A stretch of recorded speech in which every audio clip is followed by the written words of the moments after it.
తాకట్లో ఉన్న మీ బంగారాన్ని విడిపించి ఆ రోజు ఆన్లైన్ రేటుకి కొంటాం. Sharma gold company. నమస్కారం, సుమన్ టీవీకి స్వాగతం. నేను మానస. ఈరోజు మనతో పాటు ఉన్నారు ప్రముఖ ఆధ్యాత్మికవేత్త ప్రొఫెసర్ డాక్టర్ ముల్లపూడి సత్యనారాయణ మూర్తి గారు. వారితో మాట్లాడదాం. అలాగే జూన్ 15 నుంచి 30 వరకు అంటే పక్ష ఫలితాలు ఏ విధంగా ఉన్నాయి, రాశి ఫలితాలు అనేవి ఏ రాశులకి ఏ విధంగా ఉంటుంది 15 రోజులు అనే విషయాలు తెలుసుకుందాం. గురుగారు నమస్కారం. నమస్కారం మానస. గురుగారు, ముందుగా ఇప్పుడు పక్ష ఫలితాలు తెలుసుకుందాము. అంతకన్నా ముందు ఈ పక్షం అంటే ఈ 15 రోజులు మామూలుగా గ్రహాలు ఏ స్థానాల్లో ఉంటున్నాయి, ఏ గ్రహాల మార్పు వల్ల ఎటువంటి ఫలితాలు అనేవి ఉంటాయనేది ముందుగా తెలుసుకుందాం. జూన్ నెల 2025 సంవత్సరంలో మనకి రాహువు కుంభరాశిలో ఉన్నాడు, కేతువు సింహరాశిలో ఉన్నాడు, కుజుడు కర్కాటక రాశిలో నీచపట్టున్నాడు. ఆయన సింహరాశి ప్రవేశం చేస్తాడు. ఆ తర్వాత అంటే కుజ కేతువుల కలయిక, దీన్నే పిశాచి యోగము, జ్యోతిషాల్లో అదృష్ట యోగాలు ఇలా ఉంటాయి కదా. ఈ మధ్యన వీళ్ళు పిశాచి యోగం మొదలు పెట్టారనమాట. పిశాచి యోగంలో ధనయోగం, అలా అంటే రెండు కలిస్తే అలా ఉంటాయి అని పితృదేవతలు సంబంధించింది కేతువు కాబట్టి. ఇకపోతే మేషంలో మనకు ఉన్నటువంటి శుక్రుడు వృషభ రాశి స్వక్షేత్రగతుడు అవుతాడు. అలాగే ఈ యొక్క బుధుడు కూడా స్వక్షేత్రంలో ఉన్నటువంటి ఆయన తర్వాత మనకి ఏ రాశికి వస్తాడంటే మిథున రాశిలోకి స్వక్షేత్రగతుడు అవుతాడు. గురుడు ఎలాగో అక్కడే ఉన్నాడు, మిథున రాశిలో సంచారము. ఈ విధంగా ఈ యొక్క శని ఏమో మీనరాశిలో ఉన్నాడు. కాబట్టి దీని ప్రభావం వలన మనకి ఎప్పుడైతే ఈ యొక్క శని మీనరాశి సంచారం చేస్తాడో ఈ యొక్క వైరల్ ఇన్ఫెక్షన్స్ అనేటటువంటివి ఎక్కువ అవుతాయి అన్నాం. దానికి ఉదాహరణగానే అది పశుపక్షాదులకు కూడా మొత్తము సౌత్ ఇండియాలో తెలుగు ఉభయ రాష్ట్రాలలో తెలంగాణ ఆంధ్ర రాష్ట్రాలలో ఉన్నటువంటి వేములవాడ రాజరాజేశ్వర స్వామి వారి దేవాలయం చూసుకో, అక్కడ కోడెలు అంటే మా గిత్తలు వాటిని దానం చేస్తారు. అవి వరుసలో వైరస్ ఇన్ఫెక్షన్ అయినాయి. అంటే ఎప్పుడు వచ్చినది? శని మీనరాశిలో ఉన్నప్పుడే. అంటే మనుషులకు కూడా వస్తాయన్నమాట. అప్పుడే కరోనా కలకలం కూడా కేసెస్ రిజిస్టర్ అయినాయి అన్నారు. సో ఈ శని ఆ విధంగా ఇచ్చేస్తాడు. అలాగే ఈ యొక్క కేతువు కుజుడు మనకి సింహరాశిలో ఉండడం అనేటటువంటిది మంచిదే. ఈ విధంగా ద్వాదశ రాశుల మీద కూడా ఈ యొక్క ఫలితాలు వివిధమైనటువంటి ఫలితాలు ఇస్తుందమ్మా. గురుగారు, కర్కాటక రాశి వాళ్ళకి జూన్ 15 నుంచి ఏ విధంగా ఉంటుంది రాశి ఫలితాలు తెలియజేయండి. ఈ కర్కాటక రాశి వారికి అష్టమ రాహు గ్రహ ప్రభావం వలన అన్ని ఫెసిలిటీస్ బాగుంటాయి. అయినప్పటికీ కూడా మానసికంగా ఏదో కోల్పోయినట్టు బాధపడతా ఉంటారు. ఇప్పుడు వీళ్ళకి లోన్ రాలేదని వీళ్ళ బాధపడితే ఒక అర్థం ఉంటుంది. ఎదురింటి వాళ్ళకి లోన్ రాలేదు, పక్కింటి వాళ్ళకి లోన్ రాలేదు, అలా అందరి సమస్యల్ని పనికి మాలినటువంటి సమస్యల వల్ల మనసులోకి పెట్టుకుంటారు. దానివల్ల అష్టమ రాహు అంటాం దాన్నే. రాహు ఏం చేస్తాడంటే పనికొచ్చే పెట్టుకోడు, కన్ఫ్యూజన్లో పెడతాడు రాహు అంటే.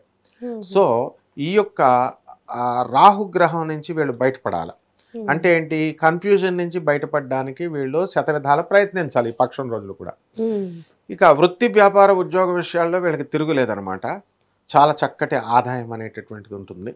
కాకపోతే వీళ్ళకి ఒకటి ఏంటంటే ఖర్చు అధికంగా ఉంటుంది. వ్యయ గురుడు వచ్చాడు.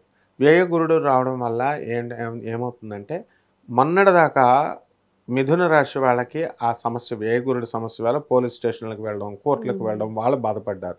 వాళ్ళ పక్క రాశి కాబట్టి వాళ్ళకి గజ్జి అంటించినట్టుగా ఈ యొక్క ఆ రాశికి అంటించారనమాట కర్కాటక రాశి వారికి. సో ఈ కర్కాటక రాశి వాళ్ళు ఏం చేస్తారంటే పోలీస్ స్టేషన్లో ఫ్రెండ్స్ కానీ లోన్స్ కానీ సెక్యూరిటీలు పెట్టడము, ఇలాగా కోర్టుల్లో బ్యాంకుల్లో ఇలా వెళ్ళడము, దానివల్ల అవతల వాళ్ళు కట్టలేకపోవడము, వీళ్ళు కట్టాల్సి రావడము, ఇలాంటి హెడేక్స్ అనేటటువంటివి రావడానికి అవకాశాలు ఉన్నాయి. కాబట్టి కాస్త జాగ్రత్తగా వీళ్ళు ఉండాలి. ఇకపోతే ఈ యొక్క కర్కాటక రాశి వారికి మహిళలకు మెన్స్ట్రల్ సైకిల్లో ప్రాబ్లమ్స్ రావడము, సో ఇవన్నీ కూడా అధిగమించడానికి కూడా కాను ఒబిసిటీ రావడము, వీటిలన్నీ అధిగమించడానికి సైక్లింగ్ చేస్తే సరిపోతుంది. Exercises and cycling. నెక్స్ట్ మగవాళ్ళ దగ్గరికి వచ్చేసరికి వీళ్ళు ఈ కర్కాటక రాశి వాళ్ళకి మనము భాగ్యంలో ఉన్నటువంటి శనిగ్రహ ప్రభావం వలన వాళ్ళ తండ్రులు మంచిగా డెవలప్ అవడము, పిత్రార్జితమైనటువంటి ధనము కలిసి రావడము, ఇవన్నీ కూడా జరుగుతాయి. అండ్ వీళ్ళకి ధనస్థానంలో ఉన్నటువంటి కుజ కేతుగ్రహ ప్రభావాల వలన వీళ్ళకి ధనము అనేటటువంటిది స్పెక్యులేషన్స్ మీద మీద షేర్స్ అండ్ మార్కెటింగ్ మీద వీళ్ళు ఆడడం అనేటటువంటిది జరుగుతాయి. అలాగే ఈ మిస్టిక్గా ఉంటుందన్నమాట. వీళ్ళకి ఆదాయం ఎక్కడి నుంచి వస్తుందంటే మిస్టిక్గా ఉంటుంది. ముఖ్యంగా ఈ కర్కాటక రాశి వాళ్ళందరికీ కూడా wife and husband main marital problems అనేటటువంటివి ఉన్నాయి. For no reason. కొన్ని రీజన్ ఉంటే విడాకులు కొట్టుకుంటున్నారంటే ఒక అర్థం ఉంటుంది. బికాస్ దిస్ కర్కాటక రాశి వాళ్ళంతా కూడా కెరీర్ ఓరియంటెడ్ కాబట్టి వీళ్ళు వృత్తికి ఎక్కువ అధికమైనటువంటి ఇంపార్టెన్స్ ఇస్తారు. ముఖ్యంగా ఈ ఆడవాళ్ళ పాపం రైట్ టు కాంజుగేషన్ వేసి మా కాపురాలు తీసుకెళ్ళంటారా మొగుడా అని చెప్పి వీళ్ళు అడుగుతున్నా కూడా వాళ్ళు వాళ్ళ తల్లుల మీద ఉన్నటువంటి ప్రేమ, వాళ్ళ సోదరులు అక్కల మీద చెల్లెళ్ళ మీద ఉన్నటువంటి ప్రేమ వలన భార్యను నెగ్లెక్ట్ చేయడము ఇలాంటివన్నీ కూడా జరుగుతాయి. సో ఈ లాభంలో ఉన్నటువంటి ఈ యొక్క శుక్రగ్రహ ప్రభావం వలన రాజ్యస్థితిలో ఉన్నాడు చక్కగా శుక్రుడు. వీళ్ళకి మేషంలో ఉన్నటువంటి శుక్రుడు నో ప్రాబ్లం, కానీ కస్పీరియడ్కి వస్తున్నాడు, స్వక్షేత్రగతానికి వస్తున్నాడు, లాభంలోకి వస్తున్నాడు. లాభంలోకి వచ్చినప్పుడు కర్కాటక రాశి వాళ్ళకి ఏం చేస్తాడంటే బెనిఫిట్ ఇస్తాడు, అట్ ద సేమ్ టైం కొంచెం టెన్షన్ అనేటటువంటిది కూడా ఇవ్వడానికి అవకాశాలు ఉంటాయి. అలాగే ఇల్లు లేనటువంటి వాళ్ళు ఇల్లు కొంటారు, స్థలాలు లేనటువంటి వాళ్ళు స్థలాలు కొంటారు, అద్దెళ్ళల్లో ఉన్న వాళ్ళు మిద్దెళ్ళల్లోకి వెళ్తారు. ఈ విధంగా రైతుల దగ్గరకు వచ్చేసరికి వీళ్ళు రైతులు కూడా వండర్ఫుల్గా చేసేటటువంటి వ్యవసాయం ఏమైపోతుందంటే రైతులు దాని మీద కాన్సన్ట్రేషన్ చూపించడం మానేస్తారు. మా పాపం వర్షాలు తక్కువగా ఉండడము, లేకపోతే వాళ్ళు ఏదో ఒక పర్సనల్ ప్రాబ్లమ్స్ వల్ల వీళ్ళకి అంత వ్యవసాయం మీద దృష్టి చూపరు. దానివల్ల రైతులు నష్టపోవడానికి అవకాశాలు ఉన్నాయి. కాబట్టి రైతులు చాలా జాగ్రత్తగా ఉండాలి. అలాగే చేపల రొయ్యల చెరువుల వ్యాపారాలు చేస్తున్నటువంటి వాళ్ళు కూడా చాలా జాగ్రత్తగా వేయాలి. ఎందుకంటే సడన్గా ఈ చేపలు రొయ్యలు ఎక్కువగా చనిపోవడం అనేటటువంటివి జరుగుతాయి. అష్టమ రాహు ఉన్నప్పుడు అవి కొంచెం డౌన్లో ఉంటాయి అన్నమాట. ఇకపోతే ఈ యొక్క కర్కాటక రాశి వారికి hotel industry and lodges, restaurants ఇట్లాంటి బిజినెస్లన్నీ కూడా ఫెచ్చింగ్గా ఉంటాయి అన్నమాట. డిపార్ట్మెంటల్ స్టోర్స్, కిరాణా వ్యాపారాలు చాలా బాగుంటాయి. అలాగే ఐరన్కి సంబంధించినటువంటి వ్యాపారాలు, ఆటోమొబైల్స్, ఎలక్ట్రిక్ షాప్స్ ఇవన్నీ కూడా బాగుంటాయి. అండ్ ఒక్క సాఫ్ట్వేర్ కంపెనీస్ ఇవి కొంచెం జాగ్రత్తగా ఉండాలి. ఇవి స్టార్టప్స్ పెట్టకూడదనమాట. పెట్టడం వల్ల లాస్ అవ్వడానికి అవకాశాలు ఉన్నాయి. కాబట్టి ఈ యొక్క కర్కాటక రాశి వారు ఇప్పుడు ఎక్కువగా తీసుకోవాల్సింది ఏంటంటే వీళ్ళు ఈ దేవాలయాలకు వెళ్తారు వీళ్ళు. సో ఎక్కువ దేవాలయాలకు వెళ్ళడము, దూర ప్రాంతాలకు వెళ్ళడము, ఈ యొక్క ఓల్డ్ ఏజెస్ హోమ్స్, ఆర్ఫనేజెస్ ఇలాంటి వాటిపైన దృష్టి ఎక్కువగా పెట్టడానికి విజిటింగ్ ఎక్కువ ఈ పక్షం రోజులు 15 రోజులు వాటితో కాలక్షేపం చేస్తూ ఉంటారనమాట.